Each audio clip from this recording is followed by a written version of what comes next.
Hi everyone, and welcome back to our post-show from... Oh wait, no, I fucked it up. I'm sorry, my intros are not consistent. Yeah. Okay.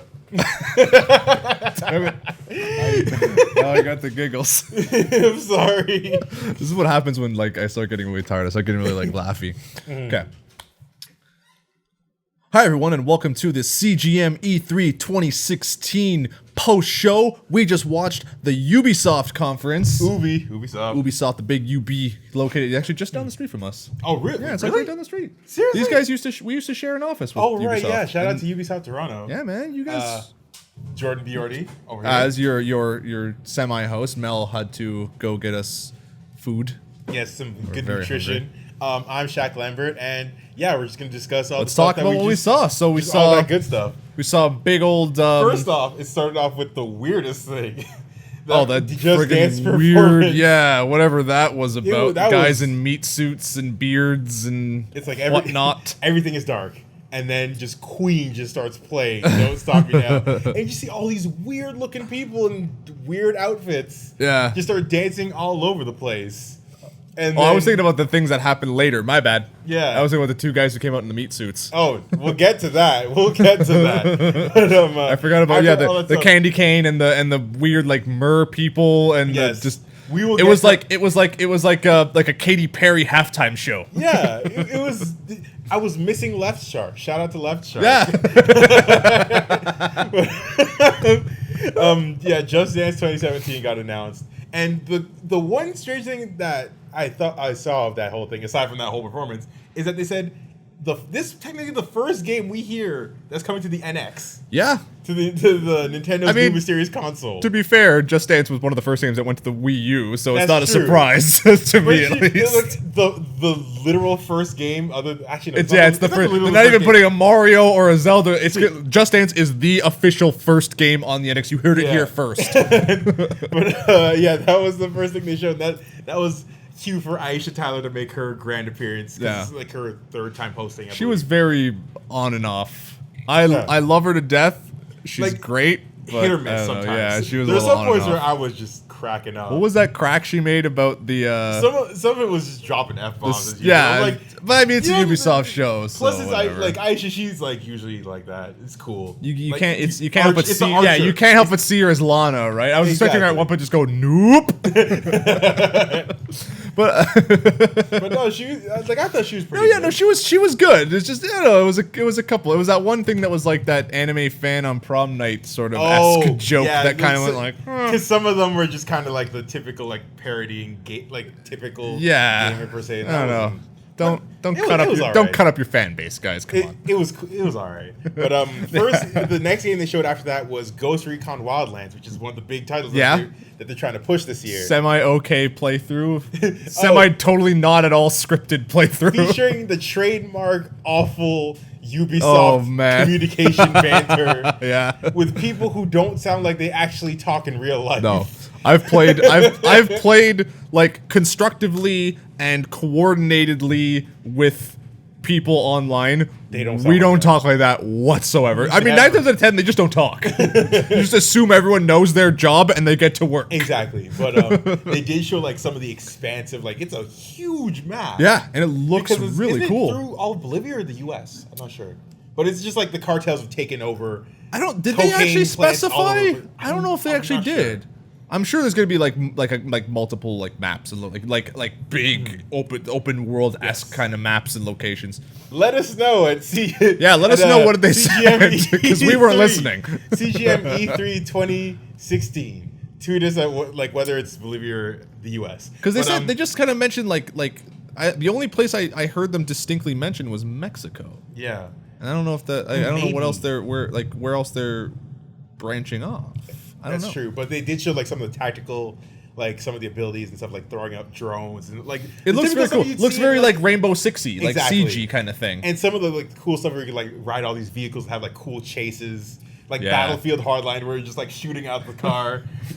That good, yeah. And it almost looked like it's probably not an apt comparison, but it does kind of remind me of the GTA heists, where it's like everyone has a specific goal, like, or a specific place, and you have to like coordinate within the mission. I know that sounds very generic and game speaky, but you kind of know what I mean. Like, you know, you have one guy who's in the helicopter, one guy who's on a bike, one guy who's in a car, one guy who's like in the back, you know, shooting. Like, everyone has a designated role, and that feels very cool to me. I like that. I like when you have, like, when not everyone is just, hey, let's all just get in a car and go do our own stupid thing. Exactly. But it looks really, really promising. It coming out March 7th. Cool. Also, I remember they did say that it's the largest open world that they've done in any Ubisoft game ever. So I feel like they always say that. They say that, but I feel like this one actually might be true because of how expansive it is. And then next year they're going to make another one. Assassin's Creed. This is the largest open world game we've ever made. Like, maybe they're purposefully making them small, so when they make them just a little bit bigger, they can actually... It's a factual statement.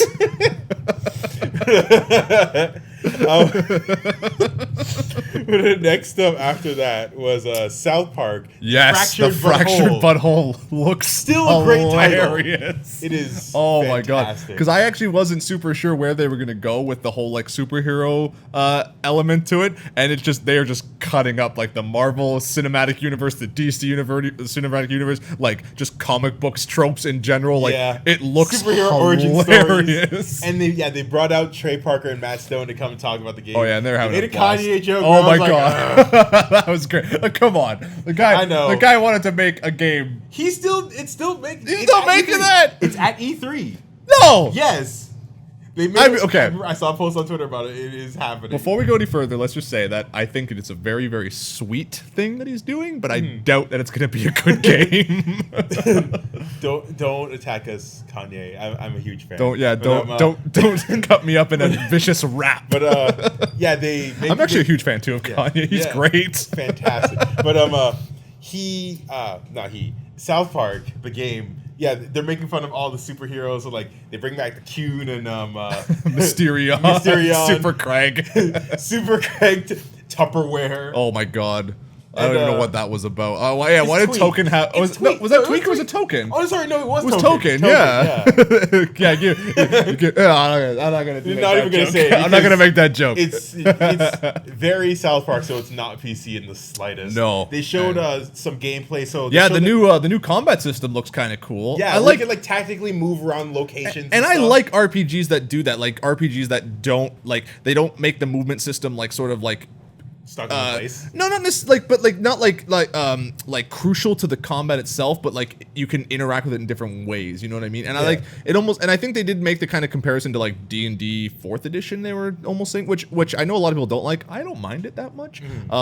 So yeah, it looks good. Like a good like grid based system. There's like pushing and pulling and moving enemies into certain positions where you can like get environment stuff. Getting tactical advantages and bonus damage and stuff. A lot of the new like super moves look really cool and really well animated. At the very end, they showed up like a Fist of the North Star, just like 1,000 punches. I liked Kyle shooting up into the sky with that kite and just tri-beaming. Right? It was so like appropriately ridiculous. Oh man. And good old feature that they're doing. Oh yeah. Is that when you buy the game, you get a copy of Stick of Truth for free. So if you haven't played it, you can check it out at the same time, and it comes out December 9th. So you know what? Soon. It's such a dangerous game because I remember Darksiders 2 did that when they first released it. It was part of the whole reason I bought the physical version because it came with the physical copy of Darksiders 1, and I was like, all right, perfect. I didn't finish Darksiders 1.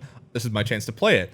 Played up until about the end, then stopped, and in the time it took me to do that, I completely forgot about Darksiders 2 because more things had come out. So I still had to this day have not played Darksiders 2. Are you serious? I'm 100% serious. Wow. To this day. It just sits on my shelf doing nothing. You should probably get on that. I know. You should probably get on that.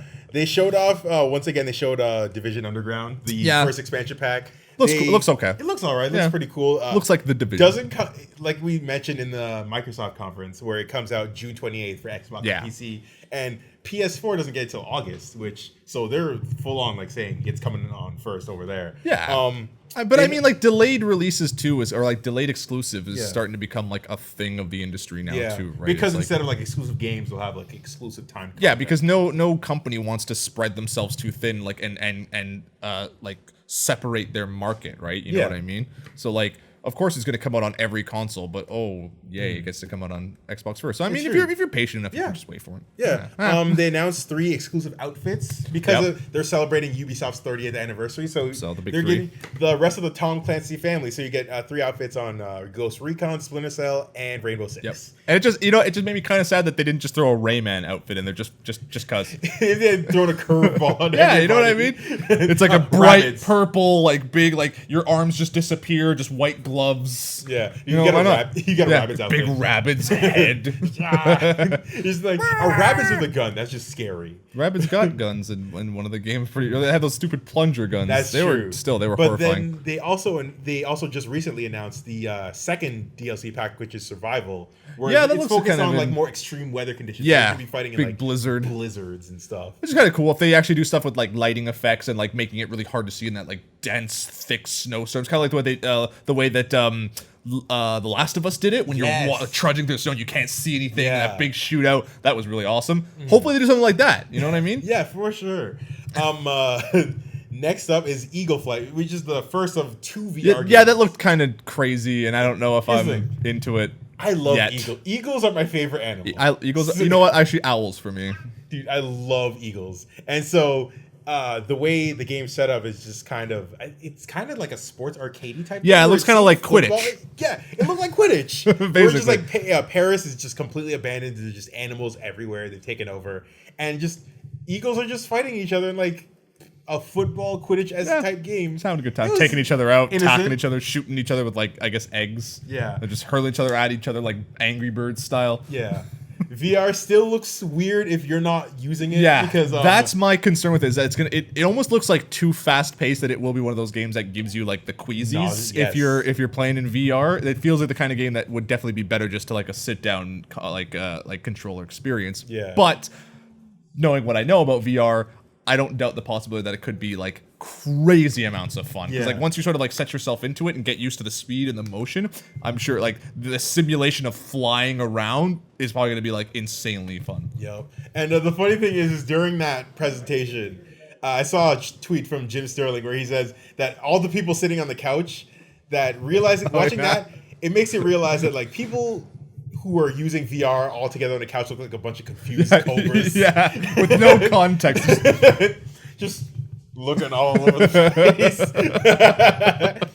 And he's right. The thing is he's actually right because I was looking at the people afterwards and they just look confused. But it still looks pretty fun. They said it's coming out this fall on Oculus and all the other VR devices. And then speaking of more VR stuff, they got a big old Star Trek experience going on. Star Trek Bridge Crew. Yeah. That actually looked really cool. It looks really fun. You know what? You're on the Enterprise and you get to each person gets like a designated role. Sorry to cut you off there. I don't know. I felt like I need to chime in a little bit. Command your team. Yeah, each person gets like one designated role, and it, like as you're sort of like in your VR can you turn your phone off? God damn it! Yeah. I'm in the middle of a broadcast here. My bad. So every person gets like a designated role, and as sort of what you're looking through the VR headset is kind of like your designated station. So if you're sort of like the engineer, you're controlling like when to put up the shields or when to like take them down so you can go into a warp boost or whoever's on like the attack command is like planning out the gunships and what's going to happen. I don't know how the Enterprise works because I'm not a Star Trek fan. I'm a Star Wars guy. So like an X-wing is a little more like easy to manage, but like a big ass Enterprise.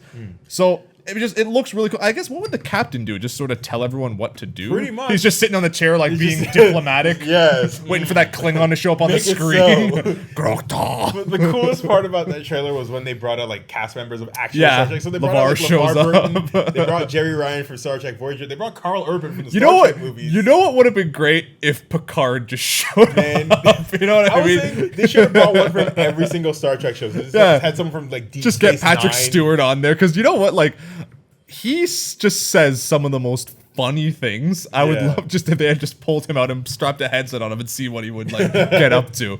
Yeah, and then LeVar Burton actually came out on stage and he was just so passionate about it. Yeah, he looked like he had a really fun time. Man. So I'm looking forward to it because I mean I'm a big proponent now of VR. Like to have a cool experience, like a team-based experience like that in VR, I think is like so much potential to be really cool. Yeah. They haven't announced a release date, but I'm hoping it comes out sometime soon. Yeah, I want to try it. I imagine within the next like year or so it'll come out. Yep. And then we got the big one. We got the big ticket. I think this one was our favorite out of the whole You know show. what? Yeah, it was definitely for mine. And like, and I was really hoping for like stuff about like Rayman and like you know like pulling from a boy, but you know what? They did okay with For Honor because For Honor looks awesome. So cool, dude. Oh, dude. If you don't know what For Honor is, it's a MOBA. Yeah, it's their MOBA. If anything, this might be the game to sell me on MOBAs because the way it works is one of three factions. You're either a Viking, a samurai, or a knight, and you just basically face off against one another, and you can like clear out like hordes of enemies. But when you face off like I believe is another player, that you end up in an actual like straight up duel. And yeah, like it goes like sort of like slow paced. Like the camera focuses in. It's like the movement is very like it's very like circular and methodic. It almost reminded me of something that you'd see like if they tightened up the fighting a little bit or made the fighting in like Dark Souls like PvP like just a little bit more like controlled, something like that, because it's very like calculated. Your blows look like they have a lot of weight behind them, and like it's very like the way you sort of like plot out breaking someone's guard, throwing them around, like getting the upper hand on them. Like it's freaking visceral. It looks like it's gonna be the most intense thing to like ever be brought to us from Ubisoft. Like you're gonna be, it's the kind of fights where you're just on the edge of your seat the entire time, like just praying to God you don't get an axe in the head. And then I believe they showed off some of the campaign. They showed off. I feel like that might be a little bit of campaign because I saw a bit of the multiplayer stuff, and the multiplayer stuff did look more like MOBA-ish. Like you had like a dedicated little army, but there was like a group of like I think like 8v8 or maybe like 4v4. I'm not 100% sure. Like of actual dedicated like warriors, and it's sort of like once you're like as you're sort of clearing through your team, you have to sort of like use your advantage, like waiting for enemies to sort of get tied up with other warrior, like other just like NPC, like basic fighters, so you can sort of like move and attack them. And sort of like it seemed to me like once one of your like warriors went down, they stayed down. So it kind of like really is like planning out the best course of attack on these like big scale battles. I'm really excited for it. It looks really, really cool, and coming out on Valentine's Day, February 14th. So get your loved ones, ladies. Listen. Battle it out. Man, that's how you do it. It's a test. Whoever wins loves the other person more. That's how it works. Also, Ubisoft, get ninjas in there. Samurais, cool. Ninjas need to happen. Listen, I love samurais a lot more than I do ninjas. I'm the Ninja Jordan. I know, but samurais. I need to have ninjas. I need to have samurais are my guys. Okay, representation here. Okay. I know. Okay. Use your ninja arts and go convince Ubisoft. But on the smaller scale, because that was that's one of their big AAA titles. That's their big ticket. On the smaller scale, they came out with a sequel to Grow Home, which is a small indie. Grow Up. Yeah, Grow Up. Grow Home was cute. It was cute. I enjoyed it. It was like, weird if you never played it. I feel like a lot of people have.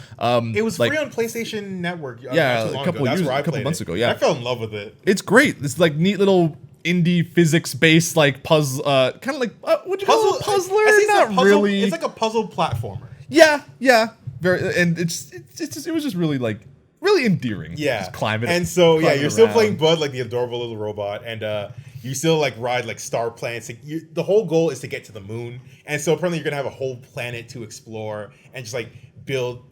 Help grow this gigantic star plant, and then they're gonna do create your own plants and just like help to bounce and fly and all that stuff. They're gonna do a crossover with No Man's Sky, where so you go there and you visit Bud and you chill out and maybe you recruit him and he comes on your ship. Yeah, I would love that. That'd be great. But it's coming out in August, which is really soon. Which I feel like that's a right thing because it's a small game. And they only released it like a year ago or two, like not even. It's not too long ago. It's good to see that they're keeping that going. Maybe they'll franchise it. Maybe they'll make it something a little bit bigger and more elaborate as it keeps going on. Yeah, totally. Now we can get to the meat suits. Oh, the those, meat suits. those Yeah. guys okay. Those weird. What was that even about again? That was about. I will tell you. Those because there was a whole like wrestling-esque intro where they came out. It's all swaggered out to the stage, and what it was a member of Red Lynx and a member of, I believe it was Ubisoft Montreal. And, yeah, you're right. Because they announced a crossover. Oh, the Trials franchise and Blood Dragon. That AKA, awesome DLC for Far Cry. The only thing that made Far Cry 3 like worth playing. I love Far Cry 3. I was a little. We will argue about this off camera, sir. But they announced Trials of the Blood Dragon, which is like a weird mashup of the two. Like super 80s neon techno Trials game. Basically. So you're riding motorcycles, you're riding tanks. You're riding people like with like grappling guns and you're stuff. like running and gunning and the coolest part of it was it's out right now. They literally, once they announced it, they said it's already available on like PlayStation, PC, and Xbox. For real, like how awesome was that trailer though? That's it was with fantastic. The action figures coming in. Oh man, it was brought me back to my bonkers. Youth. It brought me back to the days of yore for me. But it's out right now. So if you want to check it out, go ahead. Yeah. Following that, they briefly mentioned the Assassin's Creed movie, but who cares? This isn't a movie segment. No game, but they did talk a little bit about the movie with the main producers. And they showed some footage. It's of the nothing movie. we haven't already seen in the trailers. So move on. It was all right. It's like the movie's coming out in December. We'll see how it is. We'll see how it is. Review it. Just check that out when that happens. CGMagonline.com. But following that was big Watch Dogs. Big Watch Dogs. Yeah, we found out about the existence of Watch Dogs 2 not too long ago, and they actually showed some gameplay, which it actually turned me around mid-trailer. Looks like a lot of fun, or at least a lot more fun than the first one was. And I don't want to be too negative. Yes, the first reveal trailer for the first Watch Dogs kind of did the same thing. It made the game look a lot better than it actually ended up being. So I'm gonna be hesitant about this one. Mm-hmm. The thing is I think with the first Watch Dogs trailer, with the first game, was that because it was right around the time we were getting into next gen, we thought like, oh, he's gonna be a huge amount of potential and stuff, and like this could like change some, like at least like change an aspect of like open world gaming and like stake its claim, but that didn't really happen. Well, and it was, and plus it didn't help that the protagonist was severely unlikable. Oh, it was so unlikable, so boring and bland. And exactly. Like this one does he looks more colorful. It's like in San Francisco. More colorful. Looks like it's more like has a bit of more of a sense of humor. It looks a little bit more like action heavy and a little bit more fun and fast paced. Like chaos. Yeah, dude. Just creating all kinds of chaos. I'm in love with the soundtrack because at the very beginning, like when one of the characters steals the car and they start playing "Run the Jewels" in the background, I was like, oh, okay. And then later, like the main set piece of the game, which is like a stealth mission that goes horribly wrong, but during that whole sequence, they're playing "Don't Sweat the Technique," which is one of the best old school rap songs ever. It kind of just reminded me too a lot of like when I play Metal Gear Solid 5, because every time I start doing a stealth mission, I put on "Man Who Sold the World" because you gotta start, and then it switches over to like "Kids in America." It's like, I'm just like, this is a really good sneaky soundtrack. Exactly. So I'm like, listen, if this is a very hip hop oriented soundtrack, I am all for it. And then they showed some of the other crazy stuff, like driving a car through a house. But that looked like he did it like with his phone. So like the gameplay sort of like as in the middle of the gunfight, like you can start manipulating the world. I kind of guess like a lot like what the first one tried to do, but didn't really live up to the same aspect. Was like to use a lot of what is around you in the world, technology wise, to start in like helping you in fights and in like situations. Exactly. So mid gunfight, just turns on the car and poof, takes out like a whole bunch of guys. And plus that dude with the mask who has like emoji. Yeah, that Zero from Borderlands 2 face with the hearts and the He's got hashtag eyes. Yo, make those glasses happen. I'll wear them. I'd be cool with it. I'd be okay with that. Yeah, that comes out November Hipster Cyclops. November 15th, and they said that all the future DLC for the game has 30-day exclusivity with PS4. Cool. Looks really, really cool. And also at the very end, they low-key snuck in the fact that they're planning a Watch Dogs movie. Yeah. Because Ubisoft I don't know. into the movie business. I had heard rumors about that because I know that Ubisoft had talked about a Watch Dogs movie, Division, a Tom Clancy related movie. This time they full on confirmed it, like Ubisoft's productions. And so, that's coming out soon. So look forward to that. The pantheon of video game movies. Yep. Gonna be fun. And finally, last but not least, was the new IP that they revealed, which is Steep. Steep. Sean White's extreme snowboarding. Basically, extreme sports.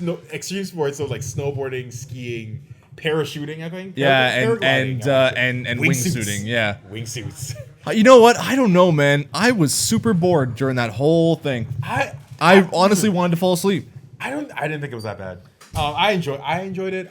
My problem with I like the first person aspect of it, like how you could Yeah. manipulate replays, because like every track that you go on, you could like look back through it and then check from the perspective of other players that were right next to you. Yeah. Like, say you get a cool jump as you're snowboarding and you like almost hit a dude who's wing gliding, you could cut to that dude's perspective and see how that looks. And it looks really, really cool, I think. But here's my problem with it, is that it reminds me a lot of like Skate, and Skate was kind of like a one-note game. Skate was great, but after a while, the facade kind of wore off because you started to realize, okay, this is it. And it sort of reminds me of a lot like that. Like, this looks like, okay, yeah, it could be fun for a little while. It's snowboarding and skiing, but then once you realize that's all it is, like, no amount of looking at replays is gonna make that more enjoyable. So that's my only worry, is that like it's a game that looks very ambitious, but at the same time can get very old very fast. I think it's most of the fun of it is playing it with your friends, because it, like, mainly multiplayer, not multiplayer only. Yeah. But I think it's just like coordinating crazy runs with your friends. So like one friend is like paragliding, the other one's snowboarding and skiing. And so I think it's just mainly just. But then you're gonna get runs. You're gonna get those jerkbag guys who are like, oh, why would I play a game? I can just go hit the slopes in real life with all my boys. Ignore them and just play the game with your friends. That's it. It was from Ubisoft's, what is it, in the Alps, I believe. Their other new studio over there. That's the kind of, they were talking about like their inspiration being in the mountains. And the beta is coming out soon. You can check that out on their website. And it's coming out this December. Yeah, right in time for Christmas. Right when the snow falls. In the winter season. So if you don't want to have to brave the elements by yourself, you can just do that in the video game world. Yeah. And that's it. That's all there was for the Ubisoft conference. If there's anything that you guys liked, you guys dislike anything, were you surprised, leave a comment. By? Were you as excited for Eagles as I was? Tweet us. Did you tune out at Steep? Tweet us at the hashtag. I'll tell you what was Steep. My disinterest. But tweet us at CGM E3 2016. That is the hashtag. Tweet us at CGMagOnline. Tweet at me, Ninja Jordan _. Tweet me at Shak Excellence. And we will see you in a couple hours for the Sony press conference. The second of the big three. Big one. That's the big one. That's the one we all care about. Yeah. Yep. Bye.